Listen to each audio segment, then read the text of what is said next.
Bismillahirrahmanirrahim. Assalamualaikum warahmatullahi wabarakatuh. Innal hamdalillah nahmaduhu wa nasta'inuhu wa nastaghfiruh wa na'udzu billahi min shururi anfusina wa sayyiati a'malina. Man yahdihillahu fala mudilla lahu wa man yudlilhu fala hadiyalah. Ashhadu an la ilaha illallah wahdahu la syarika lah wa ashhadu anna Muhammadan abduhu wa rasuluhu la nabiyya ba'dah. Allahumma salli wa sallim wa barik ala nabiyyina Muhammadin wa ala alihi wa ashabihi wa man tabi'ahu bi ihsanin ila yaumiddin. Qala Allah ta'ala fi kitabihil karim, a'udzu billahi minasy syaithanir rajim. Ya ayyuhalladzina amanu ittaqullaha haqqa tuqatih wa la tamutunna illa wa antum muslimun. Wa qala Rasulullah sallallahu alaihi wasallam, khairukum man ta'allamal qur'ana wa 'allamah. Rabbi ishrah li sadri wa yassir li amri wa khlul 'uqdatam min lisani yafqahu qawli, amma ba'd. Ma'asyiral muslimin, Bapak Ibu yang dimuliakan Allah Subhanahu wa taala, alhamdulillah kita ucapkan puji syukur kita kehadirat Allah Subhanahu wa taala. Pada kesempatan yang mulia ini Allah masih memberikan kita kesehatan, memberikan kita kesempatan serta nikmat iman dan Islam, sehingga kita masih bisa berkumpul di sini dalam keadaan sehat walafiat. Salawat dan salam tak lupa kita haturkan kepada Nabi kita, Nabi Muhammad sallallahu alaihi wasallam, kepada keluarga, sahabat, serta orang-orang yang senantiasa mengikuti ajaran beliau hingga akhir zaman nanti. Bapak Ibu yang dimuliakan Allah Subhanahu wa taala, Rasulullah sallallahu alaihi wasallam pernah bersabda, al-kaisu man dana nafsahu wa amila lima ba'dal maut.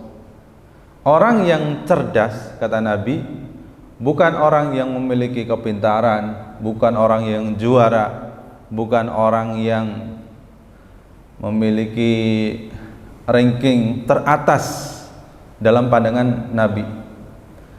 Nah, biasanya pandangan-pandangan manusia dengan pandangan-pandangan timbangannya itu syariat itu biasanya berbeda, gitu ya.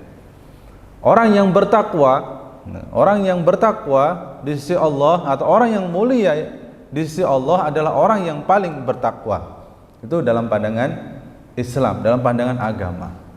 Kalau orang yang paling mulia di hadapan masyarakat adalah orang yang memiliki jabatan misalkan, atau orang yang memiliki pangkat misalkan. Nah, seringkali pandangan-pandangan atau timbangan-timbangan barometer antara Quran dan pandangan masyarakat itu biasanya berbeda. Jadi kalau kita memandang orang yang cerdas itu orang yang IQ-nya 200 mungkin, atau 200 ke atas, atau yang setiap tahun, setiap semester juara umum, juara kelas, itu mungkin pandangan kita. Akan tetapi pandangan Rasulullah SAW, orang yang cerdas itu adalah orang yang selalu memikirkan mati, selalu mikir mati dan beramal untuk kehidupan setelah kematian. Itu adalah orang yang cerdas. Kenapa dikatakan cerdas?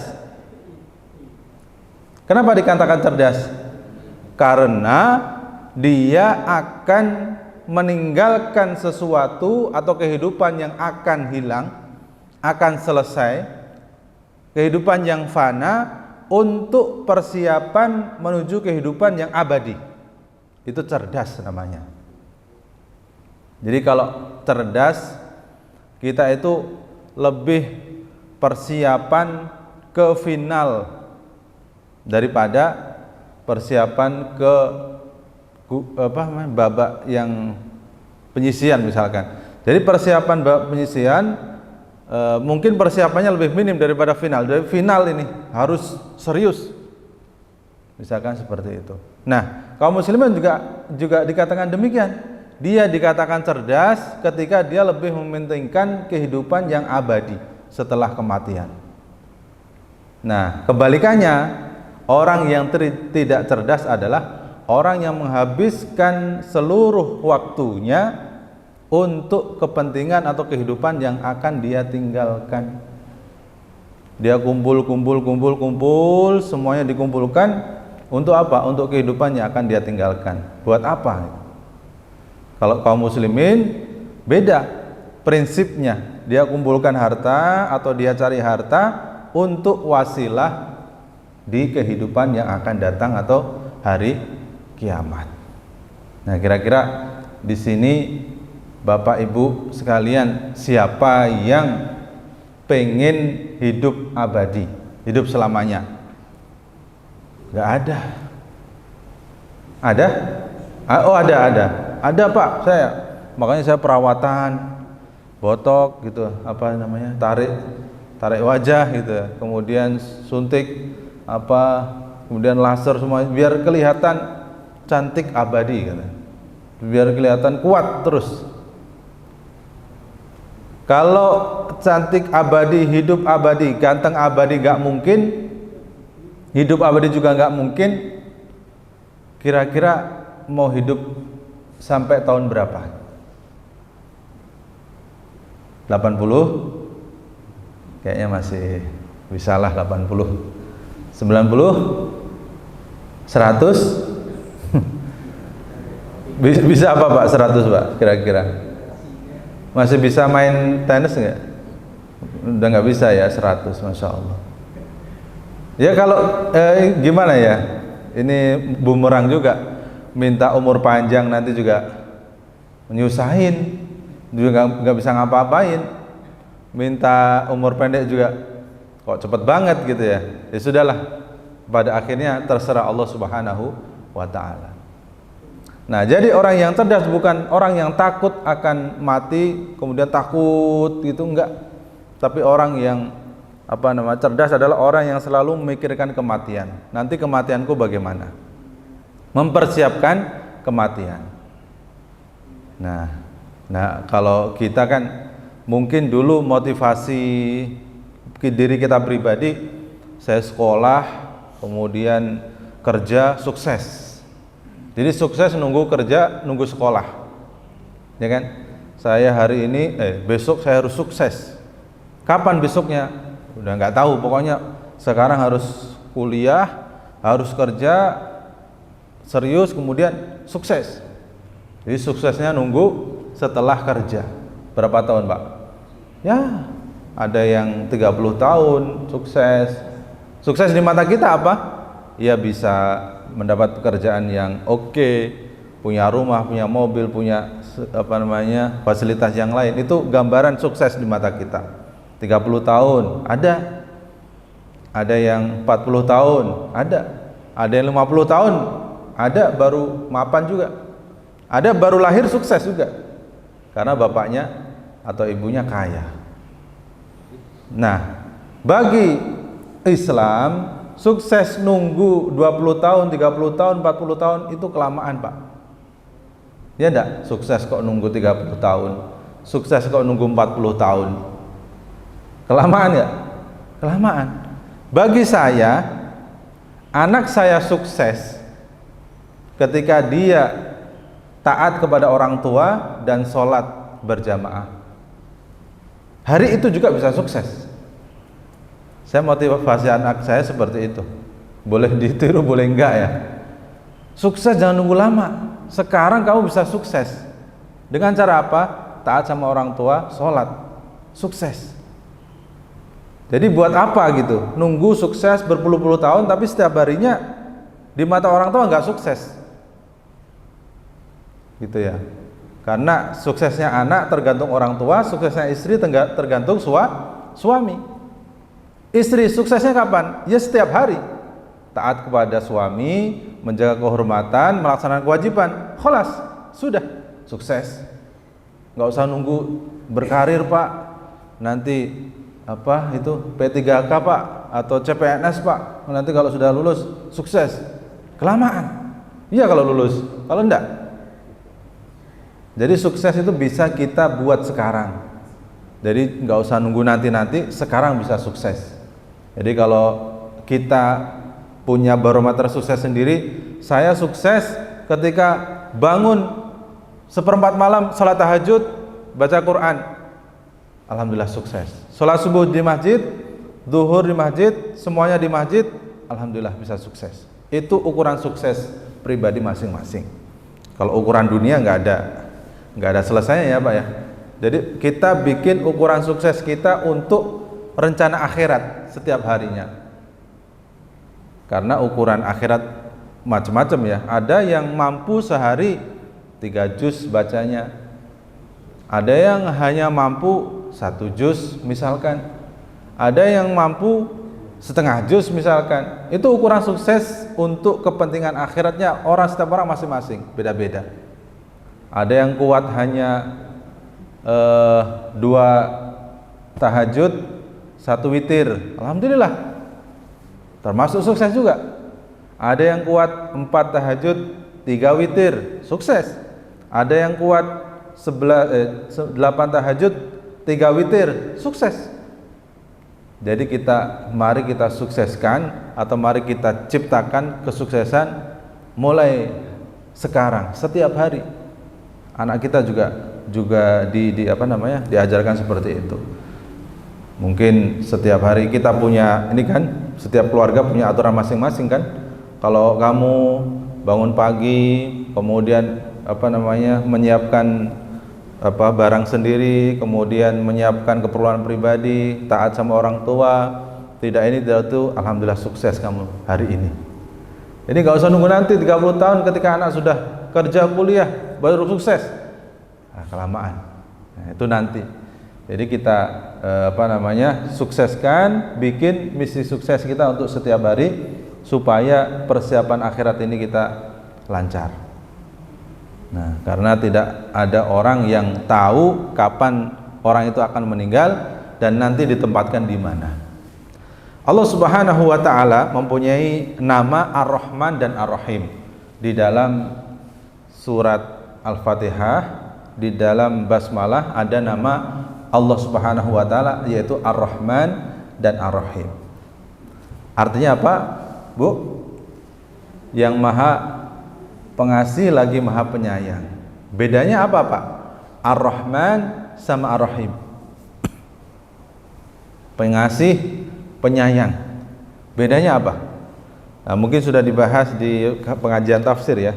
Tapi kita ulangi. Kalau Ar-Rahman, sikap atau sifat sayang Allah Subhanahu wa taala yang mencakup seluruh makhluknya, baik itu yang disebut manusia terkena sifat Rahman Allah Subhanahu wa taala, baik itu yang bernama hewan juga terkena, baik itu yang bernama tumbuhan juga dapat, baik itu yang bernama iblis, jin, malaikat, semuanya terkena sifat rahmannya Allah Subhanahu wa ta'ala. Semua dapat rezeki, semua bisa hidup, semua bisa makan. Udah dipastikan kalau urusan makan, rezeki, semua pasti dapat. Yang nggak dapat apa? Yang nggak dapat keinginan kita, yang belum terwujud atau yang belum tentu terwujud keinginan kita. Kalau kebutuhan, jujur selama ini alhamdulillah bisa cukup, saya pribadi ya. Dan kita kalau mau jujur, kebutuhan alhamdulillah tercukupi semua. Yang belum apa? Keinginan. Ingin apa, Bu? Pergi ke Paris.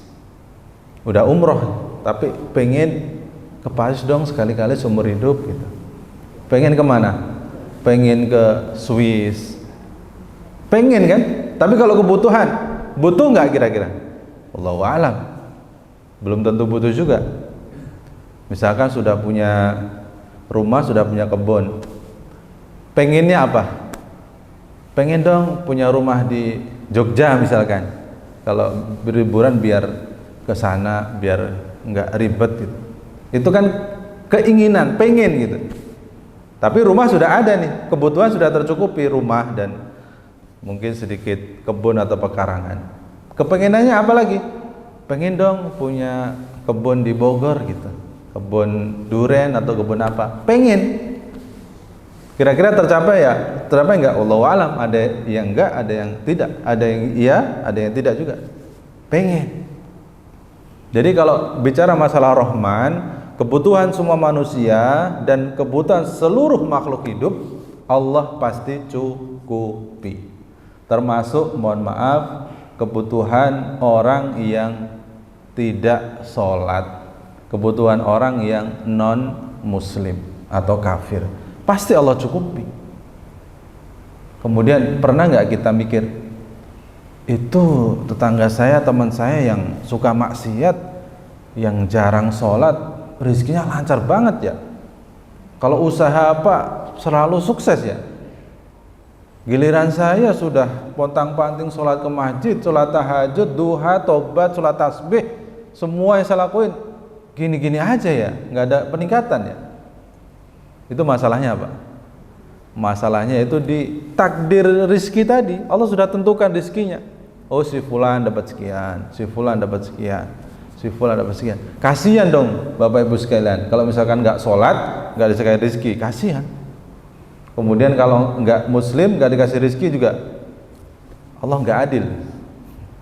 Nah seperti itu. Jadi Ar-Rahman, kasih sayang Allah sifatnya menyeluruh ke seluruh makhluk Allah Subhanahu wa Ta'ala.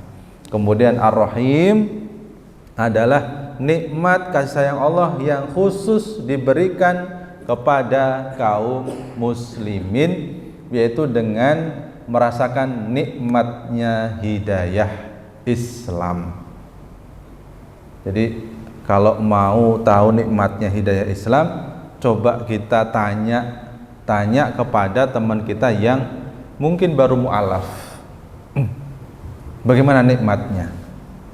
Atau mungkin orang yang baru hijrah, bagaimana nikmatnya sholat, yang selama hidupnya sering lalai, sering tinggalkan. Coba tanya. Atau mungkin bisa kita tanya sendiri, diri kita sendiri, pertama kali berangkat umroh itu gimana rasanya? Nikmat gitu ya, bisa sholat di depan Ka'bah, setiap hari memandangin Ka'bah, zikir di situ, baca Quran di situ, nikmat. Nah, alhamdulillah Allah kasih kenikmatan ketika kita beribadah, alhamdulillah. Karena banyak orang dicabut kenikmatan beribadahnya oleh Allah Subhanahu wa Ta'ala. Naudzubillah. Jangan sampai kita dicabut nikmat ibadah dari diri kita. Ya.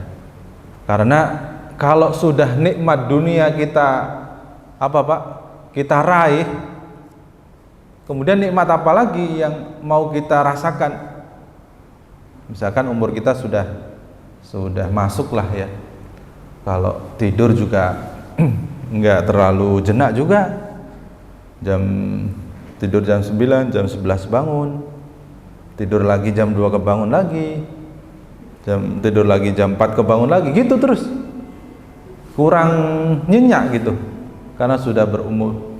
Makan juga sudah ya banyak pantangannya. Kacang nggak boleh, seafood nggak boleh, jeroan nggak boleh. Suruh makan apa? Kalau itu semua sudah dicabut, mau kenikmatan apa lagi yang kita cari di dunia ini kalau nggak kenikmatan ibadah? Ya nggak Pak? Ya nggak Bu? Ya mau pergi kemana-mana dulu enak, traveling kemana, badan masih sehat, kemana, ke sana, oke. Kalau sekarang ya buru-buru keluar kota, ya ke Bekasi aja masuk angin misalkan, seperti itu. Apalagi yang apa namanya, yang kita cari kenikmatan dunia, sisa hidup kita itu apa? Kalau enggak nikmatnya ibadah. Kalau enggak nikmatnya ibadah. Jadi Bapak Ibu sekalian, salah satu motivasi kita ibadah, salah satunya ya, tingkatan yang paling dasar mungkin bisa dikatakan seperti itu, karena paksaan, karena perintah, karena ini, karena itu. Kemudian next level adalah kita mengharap surga. Boleh nggak kita beribadah kita mengharap surga? Ada yang bilang nggak ikhlas dong, gitu. Nggak ikhlas dong beribadah karena mengharap surga. Boleh nggak? Boleh. Mengharap surga boleh nggak? Sholat karena pengen masuk surga boleh nggak? Boleh. Baca Quran pengen masuk surga boleh nggak? Boleh. Tapi Bapak Ibu sekalian, kalau orang itu sudah mendapatkan kenikmatan surga di dunia itu mau mengharap apa? Misalkan kita tahu kenikmatan surga itu ada sungai madu, sungai khomer, ada sungai susu. Orang itu sudah punya, misalkan mau minuman apa di rumahnya ada, mau minuman termahal ada, semua ready. Di surga ada pasangan, kata Ustadz 70 pasangan satu orang misalkan, dia bisa itu mendapatkan 70 sampai 100 pun bisa pasangan.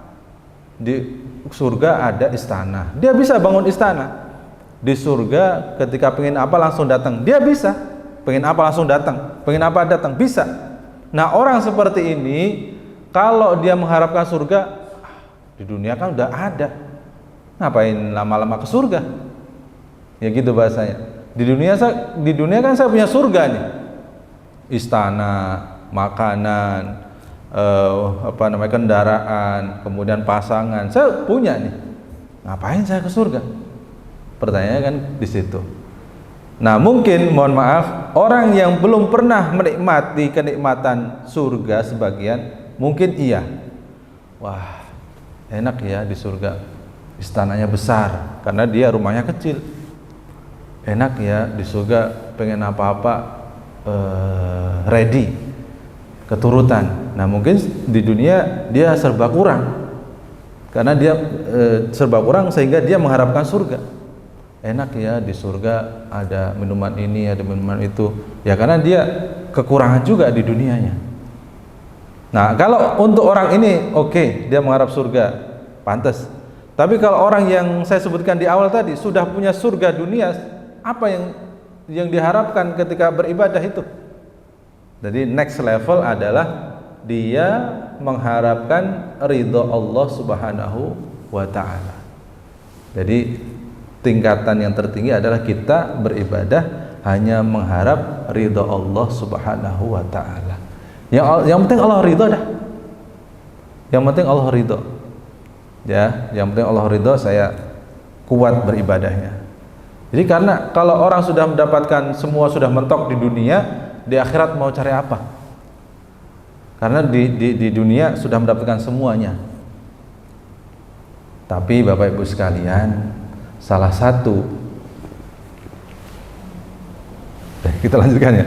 Salah satu kasih sayang Allah Subhanahu wa ta'ala, sifat rahimnya Allah Subhanahu wa ta'ala, kita bisa menangkap kenikmatan yang ada di surga dengan akal pikiran kita. Itu nikmat. Itu nikmat itu. Jadi saya ulangi, salah satu kenikmatan adalah Allah kasih kita akal, pemahaman supaya bisa menangkap gambaran kenikmatan surga nanti itu bagaimana. Karena Rasulullah SAW bersabda, sifat surga adalah mala ainun ra'at.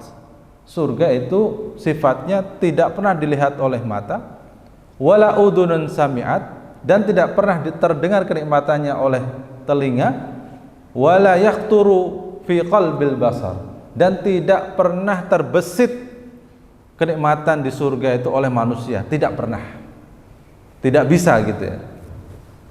Tapi Allah Subhanahu wa ta'ala menceritakan sebagian kecil kenikmatan surga di Al-Quran supaya kita bisa nangkap, oh ada bangunan, di bawahnya ada aliran sungai, kita bisa nangkep dengan pengalaman memori kita, pengalaman otak kita bisa nangkep betapa nikmatnya tidur nyantai di sebuah bangunan yang bawahnya ada sungai.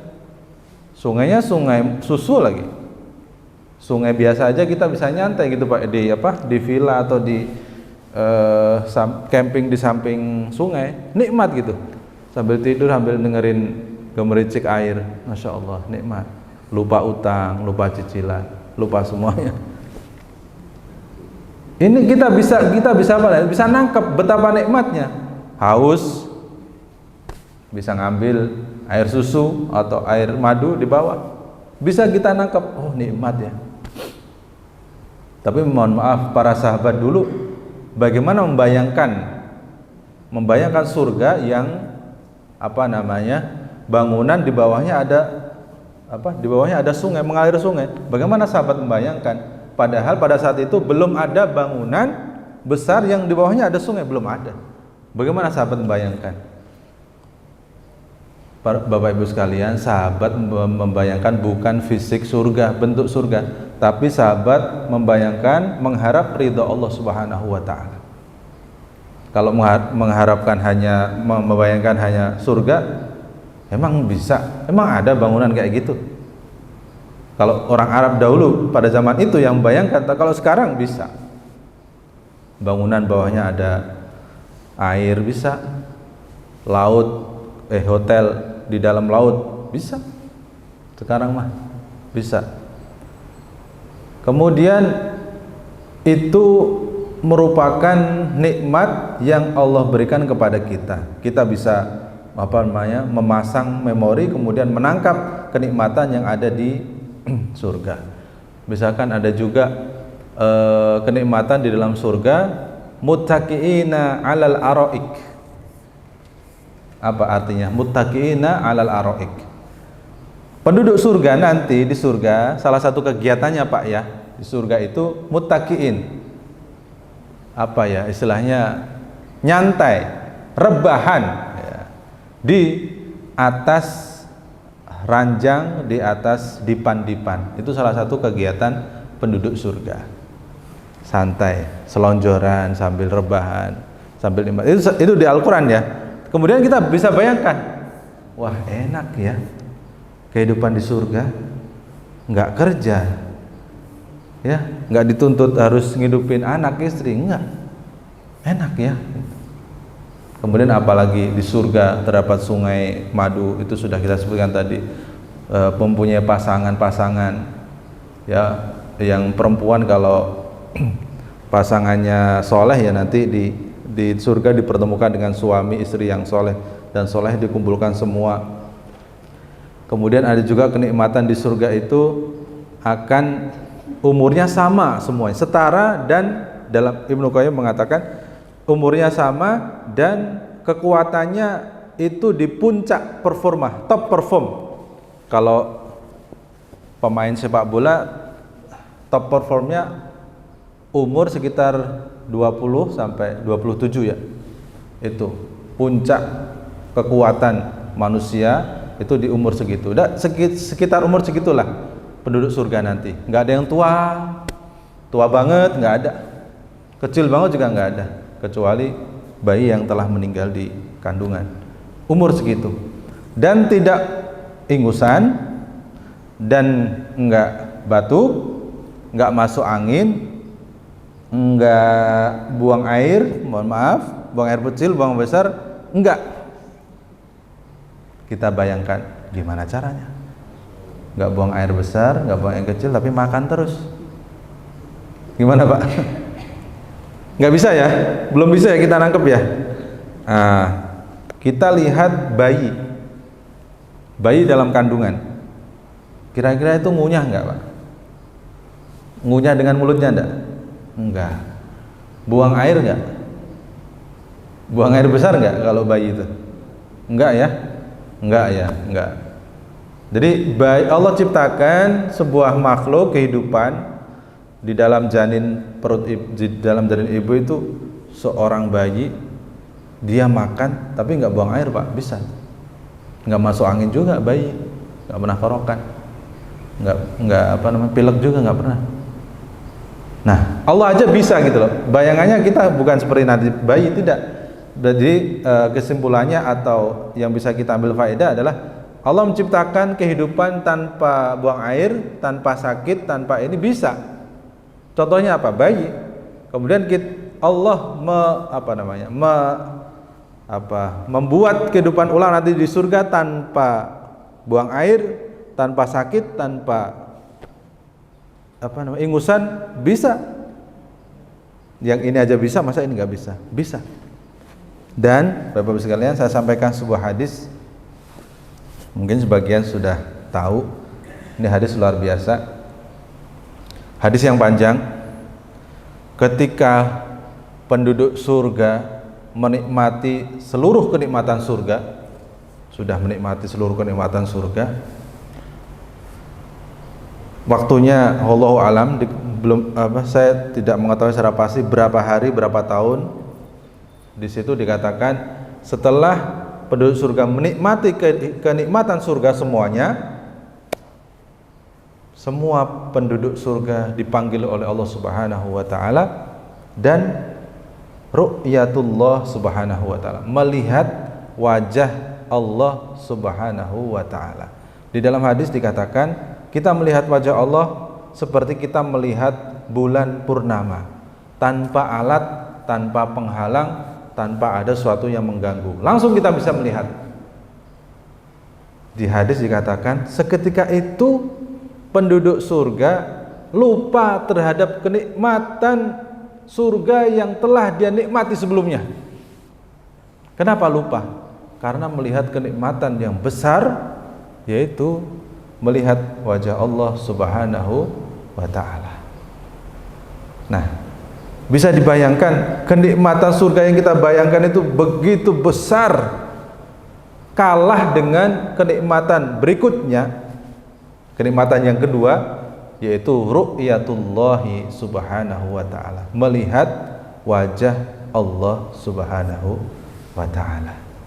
Nah, di sini bisa diambil faedah, ada kenikmatan yang Allah sepil, ya bahasanya, yang Allah sepil di Quran, dikasih tahu sedikit-sedikit nih kenikmatan surga nih. Ada nih, bisa kalian cerna, bisa kalian bayangkan, ini bisa.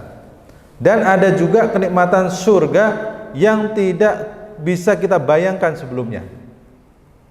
Banyak. Nah, jadi ada kenikmatan yang disepil oleh Allah ini sedikit, dan pasti ada kenikmatan surga yang belum Allah sepil di Quran, itu lebih banyak lagi. Salah satunya adalah melihat wajah Allah Subhanahu wa ta'ala.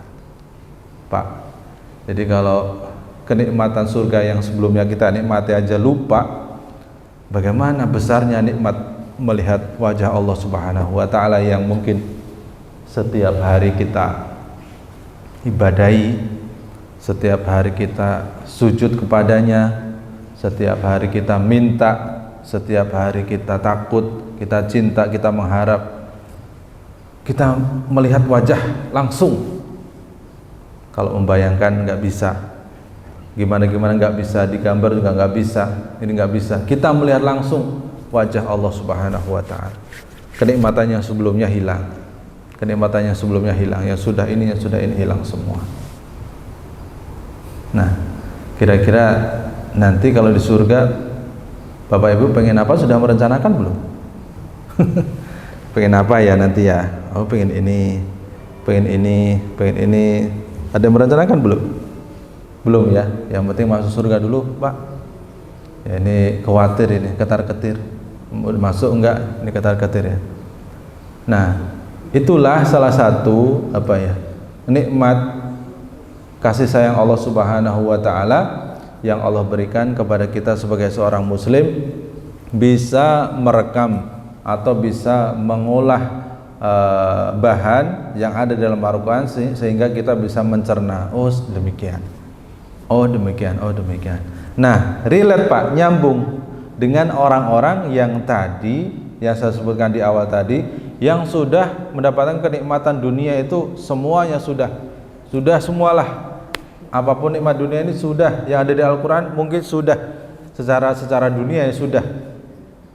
Relate Pak, ketika di akhirat dia mendapatkan kenikmatan yang belum pernah dia nikmati sebelumnya di dunia, yaitu melihat wajah Allah Subhanahu wa ta'ala. Dan semoga kita dikaruniai kenikmatan, kesempatan untuk bisa melihat wajah Allah Subhanahu wa ta'ala nanti di akhirat. Karena ada beberapa ciri-ciri orang yang Allah tidak lihat. La yukallimullahu yaumal qiyamah, Allah tidak ngajak bicara orang itu. Allah cuekkan orang itu. Allah apa? Allah ya palingkan wajahnya, Allah palingkan wajahnya dari melihat orang itu. Itu. Jadi salah satunya adalah as-sayyibuz zani, orang tua yang berzina. As-sayyibuz zani, orang tua yang berzina. Nah, semoga kita mungkin ibadah kita levelnya baru, kalau kita karena perintah kayaknya enggak ya. Perintah orang tua kayaknya enggak dah. Karena kita juga sudah orang tua, atau paksaan kayaknya juga enggak. Kita beribadah karena paksaan juga enggak. Karena motivasi dunia kayaknya juga enggak ya, motivasi dunia. Kita sedekah 50 juta pasti dapat 100 juta. Ada yang motivasi seperti itu? Ya mungkin ada dikit-dikit ya. Tapi kalau 100% saya sholat nanti biar ini saya sholat biar ini, kayaknya enggak deh ya. Kalau Bapak Ibu di sini kayaknya sudah enggak kalau motivasi dunia. Hanya murni dunia kayak enggak. Atau karena paksaan tadi juga sudah enggak, atau karena perintah manusia juga sudah enggak. Jadi kita mungkin next level lah karena mengharap surga. Nah, sebagian mungkin saya juga mengharap surga Pak, pengen masuk surga, atau sebagian dari kita pengen mengharap surga, atau yang sudah punya kenikmatan dunia sudah semua Ustaz, merek mobil apa sudah pernah saya kendarai, saya punya villa di mana-mana sudah semua, makanan dari Jepang, Arab, sana Eropa semua sudah cicipin Ustaz. Apa ya? Ya sudah semua. Nah mungkin next levelnya adalah kita beribadah hanya mengharap wajah Allah Subhanahu wa taala, hanya mengharap ridhonya Allah Subhanahu wa taala. Mungkin itu next levelnya. Jadi kita bisa perbaiki hubungan kita dengan Allah mulai dari tujuan kita nanti. Kalau anak-anak ya oke dah. Dia sholat karena perintah orang tua. Dia ngaji karena paksaan dari orang tua, enggak apa-apa. Dia bersedekah karena dititipin orang tua nih, sedekah. Nah, tapi kalau kita bersedekah hanya untuk dunia ya mohon maaf ya. Jadi level kita masih di bawah gitu. Jadi kita perbaiki terus kualitas visi misi kita, niat kita, supaya ibadah kita enggak menurun. Ketika visi tujuannya enggak tercapai, pasti drop. Ketika sudah sedekah ini itu, mana? Kata Ustaz tadi, kalau kita sedekah Avanza, kembalinya Innova. Ya, apa bayangannya seperti itu gambarannya. Siapa yang sedekah Avanza, nanti Allah kembalikan Innova. Sudah sedekah Avanza, sebulan nggak datang Innova, 2 bulan nggak datang, 3 bulan sampai 2 tahun nggak datang Innova, ini gimana? Bohong Allah ya. Seperti itu nanti. Jadi kalau visi misi kita hanya di level 1, kalau level 1 atau visi misi nggak tercapai, maka ibadah kita akan drop. Ya, misalkan sholat tahajud hanya untuk karir di dunia, naik jabatan misalkan. Ada yang mengatakan seperti itu. Diangkat derajatnya kalau sholat tahajud, diangkat derajatnya, jabatannya, naik pangkat. Tahajud setiap hari, mana nggak naik-naik, nggak diangkat-angkat nih. Gimana? Tahajudnya salah apa gimana? Nah, kalau levelnya kita baru level 1, mari kita tingkatkan ke level 2, hanya mengharap akhirat, hanya mengharap surga. Kalau sudah di level 2, kita naikkan ke level berikutnya, yaitu beribadah hanya untuk mengharap ridha Allah Subhanahu wa taala. Enggak peduli kata orang. Enggak peduli kata orang, mau dikata orang apa, yang penting saya lurus beribadah, ngaji, sholat dan lain sebagainya. Demikianlah pembahasan bahasa Arab Quran kita pada subuh kali ini. Semoga ada manfaatnya. Amin. Ada pertanyaan sebelum saya tutup? Monggo silahkan. Silakan Pak. Silakan Pak. sedikit agak di luar konteks Pak. Monggo, kalau saya bisa jawab, saya jawab. Yang saya pahami, ayat yang pertama turun itu ada di surat Al-Alaq. Ya. Tapi di dalam susunan di dalam Al-Quran, surat yang pertama itu Al-Fatihah, iya. dapat dijelaskan kenapa bisa begitu. Iya. Terima kasih. Sama-sama. Terima kasih Pak untuk pertanyaannya. Jawabannya yang pertama adalah memang benar tadi yang dikatakan Bapak, ijma ulama, ijma ulama mengatakan yang pertama kali turun suratnya adalah surat Al-Alaq ayat 1 sampai 5. Berarti kalau ijma di situ ada khilaf. Ada yang mengatakan kalau khilaf berarti ya harus kita hormati perbedaan tersebut. Yang mengatakan Al-Fatihah turun, surat Al-Fatihah adalah surat yang pertama kali turun, tapi ijma'nya adalah surat Al-Alaq. Satu. Jawaban yang kedua adalah susunan surat itu merupakan tauqifi, perkara tauqifi atau perkara yang sudah ditentukan oleh Rasulullah Shallallahu Alaihi Wasallam. Jadi kata Nabi, "Du'u hadhil ayah ba'da suratin kada wa kada." Kata Nabi kepada katibnya atau sekretarisnya, tulislah ayat ini di surat ini, setelah ayat ini atau sebelum ayat ini. Jadi posisi ayat, posisi surat itu sudah ditentukan oleh Nabi Muhammad Sallallahu Alaihi Wasallam. Sudah ditentukan posisinya dari Al-Fatihah sampai An-Naba, suratnya, ayatnya itu sudah ditentukan oleh Nabi Sallallahu Alaihi Wasallam. Nah, jadi itu jawabannya. Yang pertama, ijma'nya adalah Al-Alaq, tapi ada khilaf Al-Fatihah. Yang kedua jawabannya adalah secara letak, tata letak sudah ditentukan oleh Nabi Muhammad SAW. Jadi urutan, artinya urutan surat, urutan ayat tidak sesuai bagaimana dia turun. Karena kalau bagaimana dia turun, Al-Baqarah kan Madaniyah, turun di Madinah, harusnya di akhir dong. Harusnya An-Naba dulu, karena An-Naba itu Makkiyah atau